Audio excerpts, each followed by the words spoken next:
यार ये एस्ट्रोनॉट लोग इतने हाई फाई स्पेस सूट क्यों पहनते हैं? ये हमारी तरह नॉर्मल कपड़े क्यों नहीं पहनते स्पेस में? स्पेस में भी तो ये नॉर्मल कपड़ों में घूम सकते हैं ना, मतलब हमारी तरह नॉर्मल कपड़ों में घूम सकते हैं। Hello guys, welcome to my channel.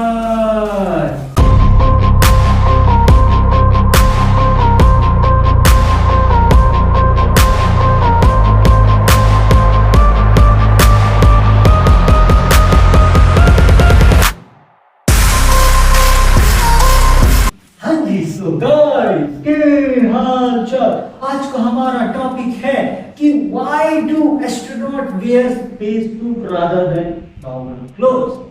मतलब कि जो स्पेस में एस्ट्रोनॉट होते हैं, जो बेसिकली स्पेस को एक्सप्लोर करते हैं, ब्रह्मांड को एक्सप्लोर करते हैं, रॉकेट के साथ ऊपर जाते हैं, वो हमारी तरह ये मामूली से कपड़े क्यों नहीं पहनते?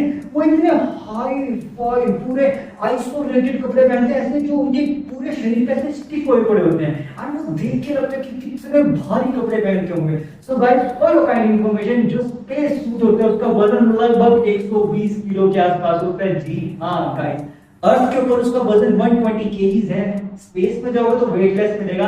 अब ये ऐसा क्यों है, थोड़ा सा ब्रेक डाउन करके चलते हैं गाइस। देखिए, सिंपल सी बात है गाइस कि अर्थ पे है ग्रेविटी। अब ये ग्रेविटी क्या होता है गाइस? बेसिकली है कि जैसे देखो कोई एक ऑब्जेक्ट है, ठीक है, अब एक ऑब्जेक्ट को अगर हम हवा में उछालेंगे तो ऑब्वियस सी बात है उसमें कुछ एयर प्रेशर फोर्स लगेगी जिसके कारण वो वापस नीचे आता है। तो बेसिकली गाइस ग्रेविटी बोलते हैं, ठीक है। अब स्पेस में ये फंडा उल्टा है। अर्थ पे बेसिकली हमारे ओजोन लेयर है जिसके कारण से प्रेशर बना रहता है, बट स्पेस में ऐसा कोई रोल नहीं है, वहां ना कोई प्रेशर है ना कोई ग्रेविटी है। तो बेसिकली क्या है कि अगर आप वहां पे ऐसे नॉर्मल कपड़ों पे जाओगे तो क्या होगा? आप सोचते होंगे ना, आपके दिमाग में भी क्वेश्चन उठता होगा, यार अगर मैं स्पेस में ऐसे नॉर्मल से कपड़े पहन लूं कॉटन के तो उससे क्या मतलब मैं सरवाइव कर पाऊंगा स्पेस में? तो फॉर योर काइंड इंफॉर्मेशन, जी नहीं, आप स्पेस में सरवाइव नहीं कर सकते नॉर्मल कपड़ों के साथ। क्यों? उसका रीजन बताता हूं। देखो क्या है ना, हमारे अर्थ पे प्रेशर बना रहता है, तो हमारे जो अंदर ब्लड फ्लो कर रहा है ना, इन वेन्स से, इन टिश्यूज से जो हमारे में खून जा रहा है, सो बेसिकली गाइस के अंदर एक इंटरनल एटमॉस्फेरिक प्रेशर बना रहता है जिसके कारण से जो ब्लड फ्लो है वो सही से होता है। एंड अगर आप इन नॉर्मल कपड़ों में स्पेस में जाएंगे, आप सोचिए कि इतना खर्चा क्या करना है, इतने भारी भारी 120 किलो के कपड़े से अच्छा ये कुछ आप कुछ ग्राम कपड़े पहन के जाओगे तो फॉर योर काइंड इंफॉर्मेशन आपको बहुत सारी चीजों का सामना करना पड़ेगा। सबसे पहले तो आपके टिश्यूज ब्लास्ट हो जाएंगे। अब आप बोलोगे टिश्यूज कैसे ब्लास्ट हो जाएंगे? देखो एटमॉस्फेरिक प्रेशर, क्योंकि यहाँ अर्थ पे तो टेम्परेचर सही है पर जो स्पेस है ना वहां पे टेम्परेचर एक्सट्रीम जाता है। यहाँ पे तो टेम्परेचर ऐसे है 40 डिग्री गया, 42 डिग्री गया, 45 डिग्री चला गया, जैसे तो 50 डिग्री चला गया, लेकिन स्पेस में टेम्परेचर 10 टाइम्स से भी ज्यादा होता है। तो बेसिकली समझ लो कि ये 100 डिग्री से भी ज्यादा जा सकता है। यू नेवर नो, क्योंकि गाइस क्या होता है, हमारे जो सूरज की किरणें ना, अब आप देख लो कि गर्मी चल रही है, ठीक है, अभी गर्मी के टाइम अगर आप छत पे जाओगे ना आपसे धूप नहीं सहन होगी, जबकि इसका temperature max to max 50 to 55 degree है। अब जरा सोच के देखो कि इतना सी गर्मी हमसे बर्दाश्त नहीं हो पा रही हमारी बॉडी से, तो स्पेस में तो एक्सट्रीम लेवल है कि अर्थ के पास जो ओजोन लेयर है फिल्टर समझ तो छन्नी छानते हैं ना, चाय को हम छानते हैं उस तरह से छन के हमारे पास सनलाइट आती है जिसके कारण से हम बर्न नहीं होते। अदरवाइज अगर आपके ऊपर डायरेक्ट सनलाइट पड़ जाए तो जल जाओगे, आपकी बॉडी बर्न हो जाएगी, तो आपके सिर बर्न हो सकते हैं। जो बेसिकली गाइस आग में जलने वाला काम होता है ना, वैसा ही कुछ उससे 100 टाइम ज्यादा बर्न हो जाएगा एंड आपकी बॉडी में मतलब बहुत सारे इश्यूज आ जाएंगे क्योंकि आपकी बॉडी फ्लो नहीं हो पाएगा, जब आपकी बॉडी में ऑक्सीजन की कमी हो जाएगी। हाँ तो हवा है, अब ऑक्सीजन के बिना तो इंसान कैसे ही जी लेगा ना, तो स्पेस में ऑक्सीजन भी नहीं है। अब जरा सोच के देखो, ना ऑक्सीजन है, ना एटमॉस्फेरिक प्रेशर है, ना ग्रेविटी है, तो आप हवा में तो तैरते रहोगे, ऐसा तो लगेगा आप हाँ मैं हवा में तैर रहा हूँ, लेकिन आपकी इंटरनल बॉडी अंदर से डैमेज हो जाएगी अगर आप ये नॉर्मल कपड़े पहनोगे।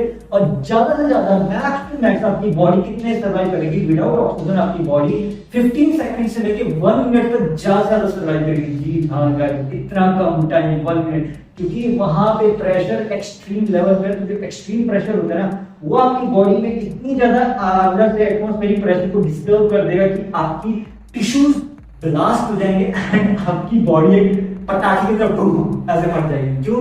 क्योंकि जो ऑक्सीजन है वो प्रॉपर्ली फ्लो नहीं होगा, तो वहां का जो प्रेशर है ना, मतलब जो ग्रेविटी तो है नहीं, तो वहां पे जो एक्सट्रीम टेम्परेचर है, एक्सट्रीम वो जो प्रेशराइजेशन वो आपकी बॉडी के इंटरनली फिल अप हो जाएगा, लेकिन आपकी बॉडी गुब्बारे की तरह से फूल के गुब्बारे की तरह फूल के, क्योंकि आपकी इंटरनल बॉडी में उस प्रेशर जो वहां चलता रहता है मतलब स्पेस में, तो एक्सट्रीम पे जो हो जाता है ना वो आप हैंडल नहीं कर पाएगी बॉडी। तो जो आपकी बॉडी हैंडल नहीं कर पाएगी वो थोड़ा बहुत तो हैंडल कर लेगी कुछ समय तक, बाद में फिर बुम होके जैसे गुब्बारा फूटता है ना वैसे फूटेंगे। एंड फिर उसके बाद इट्स लाइक मतलब बेसिकली गाइस बॉडी डैमेज। तो अब आप सोचोगे फिर एस्ट्रोनॉट्स क्यों जाते हैं स्पेस में? अब देखो गाइस, एस्ट्रोनॉट स्पेस में इसलिए जाते हैं because they want to explore the space, जैसे वर्क कह सकते हैं कि आपको स्पेस एक्सप्लोरेशन करना है। स्पेस में बहुत सारी चीजें हैं गाइस। देखो माना ये जरूर माना जाता है कि स्पेस में ग्रेविटी नहीं है एंड वहां पे बॉडी पे बहुत ज्यादा इफेक्ट पड़ता है, इसीलिए जो एस्ट्रोनॉट्स हैं जो स्पेस में एक्सप्लोर करते हैं साइंटिस्ट वगैरह, उन्होंने ऐसे सूट्स डिजाइन किए हैं जिनको स्पेस बोला जाता है एंड वो स्पेस सूट स्पेशली डिजाइन होते हैं इन सब चीजों को हैंडल आउट करने के लिए, प्रेशर को हैंडल करने के लिए एंड बॉडी में फ्लूइड मेंटेनेंस के लिए एंड सबसे ज्यादा इंपॉर्टेंट कि अंदर जैसे एसी गर्मी है ना, गर्मी को मेंटेन किया जाए। क्योंकि अगर आप नॉर्मल कपड़ों में जाओगे तो गर्मी भी एक्सट्रीम लेवल में, क्योंकि हजार्डियस लेवल पर टेम्परेचर तो सूरज की डायरेक्ट किरण आपके शरीर में पड़ेगी एंड वो आपको सनबर्न एंड बहुत सारे इश्यूज क्रिएट कर सकती हैं। तो बेसिकली इसीलिए साइंटिस्ट ने एक्सप्लोर किया कि ऐसे कैसे हम सूट्स डिजाइन करें जो इसके लिए हम स्पेस पे एक्सप्लोर किया जाए। तो तभी बेसिकली नासा, इसरो वगैरह ने अपने खुद के स्पेस सूट लॉन्च किए थे, जिनको नॉर्मली आप बोल सकते हो कि उनके अंदर मोबिलिटी सपोर्ट मिलता है गाइस, जो कि बेसिकली गाइस एक तरह से आप समझ सकते हो कि अंदर जो एक्सट्रीम प्रेशराइजेशन है उसको हैंडल करने के लिए बहुत सारी लेयर्स होती हैं। क्योंकि इनका 120 केजीज का वजन इसलिए है गाइस क्योंकि ये एक कपड़े से नहीं बनी होती, इनमें कई सारे लेयर्स होते हैं। हमारे नॉर्मल कपड़े आपको नायलॉन, मतलब नायलॉन कह रहा हूँ, कॉटन के नायलॉन के मिल जाते हैं, लेकिन जो स्पेस सूट होते हैं उसमें काफी सारी लेयर्स होते हैं, इतनी मोटा होता है वो। तो बेसिकली गाइस उसके उसका जो क्या बोलते हैं डैमेज, जैसे स्पेस में ऑब्वियस बात है ना, asteroids, meteoroids damage definitely space suit को डैमेज करते हैं। तो इसी कारण से स्पेस सूट काफी कॉस्टली आते हैं एंड आई थिंक इनको स्पेशली एक्सपेंसिव रखा जाता है क्योंकि इनको डिजाइन करने के लिए इन पे हर बार एक्सपेरिमेंट किया जाता है कि स्पेस सूट को और भी ज्यादा कम से कम प्राइस में मतलब अवेलेबल किया जा सके एस्ट्रोनॉट्स के लिए। बट उसके लिए गाइस और भी ज्यादा एक्सप्लोरेशन करनी पड़ती है, क्योंकि आप जितना ज्यादा स्पेस में रहते हैं उतना ही ज्यादा आपका जो स्पेस सूट है उसके ऊपर इफेक्ट पड़ता रहता है। क्योंकि देखो एक्सट्रीम टेम्परेचर है तो ऑब्वियस बात है जो स्पेस सूट पे मटेरियल यूज होते हैं वो भी एक टाइम तक अब्सॉर्ब कर पाते हैं वहां के एटमॉस्फेयर में, मतलब बेसिकली कि वहां पे एटमॉस्फेयर में एडजस्टमेंट बहुत कम टाइम पे कर पाते हैं। इसी कारण से जो नासा के या इसरो के स्पेस सूट होते हैं उनपे टाइम टू टाइम एक्सपेरिमेंट किया जाता है कि ताकि वो इंप्रूव हो सके, उनकी क्वालिटी इंप्रूव हो सके, ताकि वो और भी ज्यादा इफेक्टिव और भी ज्यादा प्राइस में लेस एंड सबसे इंपॉर्टेंट चीज लॉन्ग लास्टिंग होनी चाहिए कि मतलब ज्यादा टाइम तक सर्वाइव किया जा सके। ऐसा ना हो कि थोड़े टाइम के अंदर डैमेज हो जाए एंड फिर उसके बाद हमें फिर से स्पेस सूट के बारे में सोचना पड़े, क्योंकि स्पेस सूट एक स्पेस सूट मिनिमम $12 मिलियन का पड़ता है, जो कि नासा में है एंड इंडियन रुपीस में काफी ज्यादा आप कैलकुलेट करना चाहिए तो कर सकते हैं। So guys basically $12 million INR करके आप देख सकते हैं, आपको पता चल जाएगा। सो राउंड फिगर अगर आप लगा के चले तो ये राउंड फिगर बैठ जाएगा कि जो $1 मिलियन है, $1 मिलियन आई थिंक 10 लाख के आसपास होते हैं। तो $12 मिलियन आई थिंक 1.2 करोड़ होगा in INR, I hope so. If my calculation is exact, तो 1.5 करोड़ है। अगर GST काट दो तो लगभग 1 करोड़ के आसपास ये बैठता है। 1 करोड़ नहीं तो 70 to 90 लाख के बीच में स्पेस सूट पड़ता है। इसरो को पड़ता होगा, नासा को तो ऑब्वियसली बात है वहां पे तो अवेलेबल स्टार्टिंग से ही है। ठीक है, अब देखो ये जो स्पेस सूट होते हैं इनमें लेयर होती है। जो इनर लेयर है ना गाइस, इनर लेयर में लगा होता है नायलॉन, जो कि बेसिकली अंदर से ना जैसे पसीना वगैरह आता है तो उसके लिए एसी वगैरह का प्रोसेस काम करता है। आउटर लेयर में आपको स्पैंडेक्स मिल जाएगा, बहुत सारी चीजें अवेलेबल होती है। इसमें फाइबर ग्लास को भी लगाया जाता है क्योंकि देखो मीटियोरॉइड और एस्टेरॉइड आपने सुने होंगे ना, कभी पृथ्वी पे गिर जाए तो वो कितना बड़ा क्रिएट कर वो एक बड़ा सा ऐसा होल क्रिएट कर देते हैं। और उससे आपने सुना हो कि जो डायनासोर होते हैं, डायनासोर के ऊपर भी एक मीटियोराइट गिरा था, वो सारे खत्म हो गए थे। तो इसी तरह से छोटे छोटे मीटियोराइट चलते रहते हैं स्पेस में, एंड वो जो स्पेस सूट हमने पहना होता है उसके ऊपर वो टच होते रहते हैं, उससे स्पेस सूट डैमेज होता रहता है। इसी कारण से जब भी आप एस्ट्रोनॉट जब वापस आते हैं अर्थ के ऊपर, तो उनके स्पेस सूट पे देखना आपको कहीं ना कहीं थोड़ा डैमेज मिलता है, क्योंकि काफी लंबे समय तक वहां सर्वाइव करते हैं। कब कुछ 6 महीने तक सर्वाइव करते हैं, कुछ उससे ज्यादा भी डिपेंड कि उनका जो मिशन है वो कितना बड़ा है, कितने टाइम तक उन्हें सर्वाइव करना है। एंड अगर आपको ये रखा जाए कि स्पेस सूट के बाद उनकी बॉडी सही रहती है, मैं बात करूं ना इन्फिनिटी जब इतने हाई फाई मटेरियल से बना है तो उनकी बॉडी सही है जी नहीं। स्पेस सूट होने के बावजूद, इतने करोड़ रुपए खर्च करने के बावजूद भी वो जब वापस आते हैं अर्थ के ऊपर तो ग्रेविटी का फर्क पड़ता है, क्योंकि स्पेस में तो ग्रेविटी नहीं है, स्पेस में हवा में ऐसे करके तैर लोगे ना, पर अर्थ में आप नॉर्मल रहोगे ना, तो इसी के कारण से आपको फिजिकल एक्सरसाइज बहुत ज्यादा करनी पड़ती है। एंड सबसे इंपॉर्टेंट चीज कि आपकी जो बॉडी के अंदर मसल लॉस हो जाता है एंड आपका वेट लॉस भी होता है, एंड आपकी बॉडी में पेन रहता है। तो इसी कारण से जो भी एस्ट्रोनॉट बनते हैं तो उनको स्पेशल ट्रेनिंग दी जाती है कि वो एस्ट्रोनॉट उसको संभाल सकें, एंड जब वो वापस आए तो उनको फिर से स्पेशल मेडिकल ट्रीटमेंट दिया जाता है ताकि उनकी बॉडी नॉर्मल टेम्परेचर के साथ एडजस्ट कर सके। उन्हें काफी टाइम लग जाता है, ऐसा नहीं है कि इंस्टेंट कुछ हफ्तों के अंदर हो जाएगा, ना, काफी महीनों का प्रोसेस होता है। Maybe it could take 6 महीनों तक का भी समय लग सकता है, क्योंकि आप जब स्पेस इट डिपेंड्स कि स्पेस में कितने समय रह रहे हो, जितना ज्यादा स्पेस में रहोगे उतना ही ज्यादा आपको जब वापस आओगे अर्थ पे आपको उतना ही ज्यादा मेहनत करनी पड़ेगी अपनी बॉडी को नॉर्मलाइज करने के लिए, क्योंकि अर्थ का टेम्परेचर एंड स्पेस के टेम्परेचर में बहुत फर्क है। एंड इसी तरह से आप इमेजिन करो कि 120 किलो का सूट मून के ऊपर कितना वेट करेगा। 1/6 ऑफ ग्रेविटी होती है, ठीक है, एक 1/6 में होती है, तो उसके हिसाब से इसका वेट सिर्फ 20 केजी रह जाएगा, 20 किलो। मतलब सोच के देखो 120 किलो की जो चीज अर्थ में है वो मून पे इसका 20 किलो की रहती है। मतलब आप ऐसे जंप करोगे तो आप इतना ऊपर उड़ जाओगे। बट यही बात है ना गाइस, एंड सबसे बड़ी चीज आप बात भी नहीं कर सकते स्पेस सूट से, तो आपको इशारों में बात करनी पड़ती है, या फिर आपको स्पेशल उसके अंदर कुछ मशीन अवेलेबल होती है, डिवाइसेस जिनके थ्रू साउंड को ऐसे डायरेक्ट ट्रैवलिंग कर रहे हो, आप इशारों में ऐसे करके ये ऐसे करके बात करते हो, या फिर अपने ग्लास को टकरा के बात करते हो, क्योंकि आप डायरेक्ट बात नहीं कर सकते, क्योंकि स्पेस में तो साउंड भी ट्रैवल नहीं करता। तो आपका जो वो है ना रॉकेट, उसके अंदर आपकी जो सैटेलाइट होती है उसके अंदर तो आप मतलब सैटेलाइट स्टेशन होता है उसके अंदर तो आप बैठ के बात कर सकते हो थोड़ी, क्योंकि उसके अंदर का जो टेम्परेचर वो बाहर के टेम्परेचर से अलग होता है। Basically it's an isolated room, and वो आइसोलेटेड रूम जो सैटेलाइट है वो बने होते हैं ना स्पेसक्राफ्ट, वो कोई मामूली स्पेसक्राफ्ट होते हैं, वो भी काफी हाईली डिजाइन होते हैं, काफी दिमाग लगाया जाता है कि किस किस चीज की हमें रिक्वायरमेंट पड़ेगी। एंड सबसे इंपॉर्टेंट चीज, आप नॉर्मल अर्थ पे तो ये खाना भी खा सकते, जैसे राजमा चावल हो गए, दूध पी लिया, खीर खा ली, ये सब स्पेस का भी नॉर्मल खाना नहीं खा सकते, आपको डीप फ्रीज खाना खाना पड़ेगा, जो प्री प्रोसेस फूड होते हैं। जैसे फॉर एग्जांपल के तौर पे आजकल हम होते हैं ना ये डीप फ्राइड फूड, जो कि फ्रीजर के अंदर रखा जाता है एंड उसको आप जस्ट फ्राई करा उसे इंस्टेंट खा सकते हो।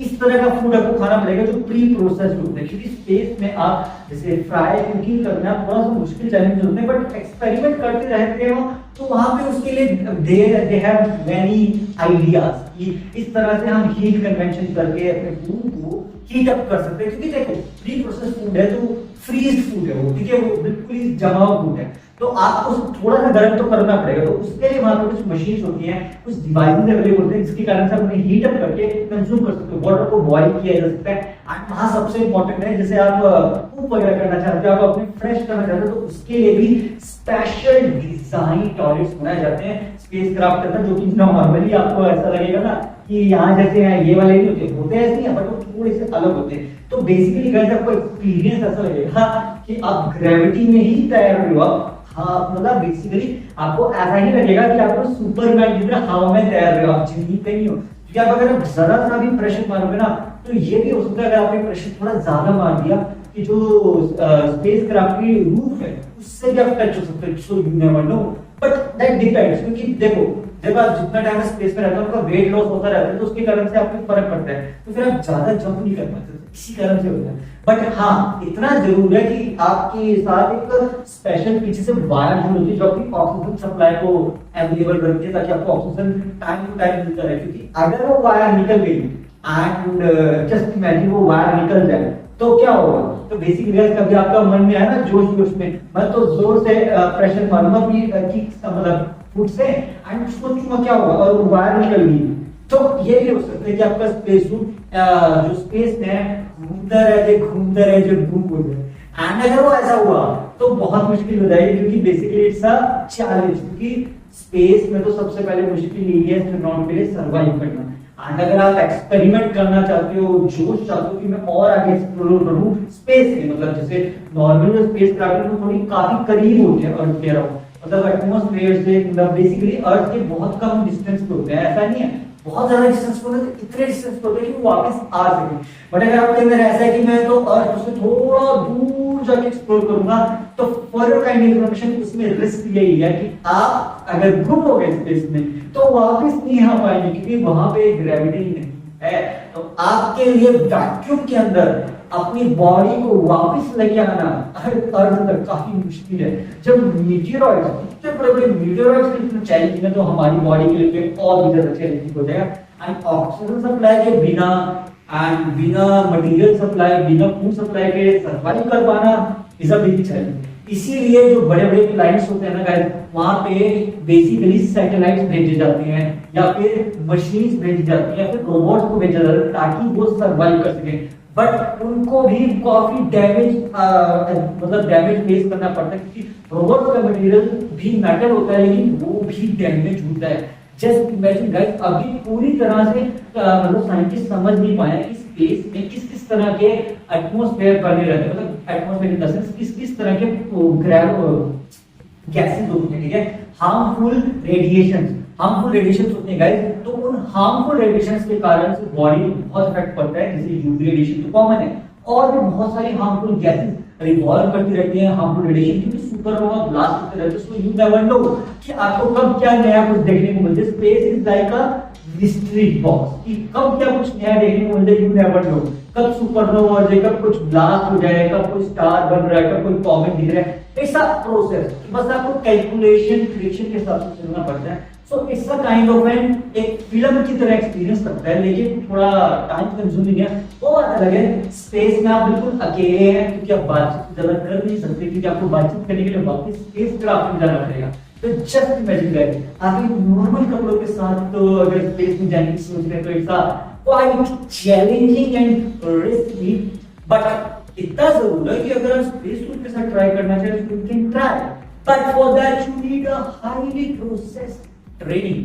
सो आई होप सो गाइस आपको समझ आ गया होगा कि व्हाई स्पेस सूट, मतलब why astronauts wear space suit rather than normal cloth, क्योंकि नॉर्मल क्लोथ उनको ज्यादा प्रोटेक्शन नहीं दे पाएंगे वहां के टेम्परेचर, वहां की रेडिएशन एंड वहां के प्रेशर, लेकिन space suit can give them at least some amount of protection, मतलब बहुत अच्छी तरह से प्रोटेक्शन देते हैं। बट फिर भी बॉडी पे इफेक्ट तो पड़ते हैं, बहुत ज्यादा तो नहीं पड़ते, बट थोड़ा बहुत पड़ता है। So it's a quiet and risky choice, so choice is in your hands, ठीक है guys. So that's it for today for this video. आज की वीडियो मजा आए तो लाइक शेयर करना, मेरे चैनल को सब्सक्राइब करना। थैंक्स फॉर वाचिंग, मिलते हैं नेक्स्ट वीडियो में, तब तक के लिए बाय।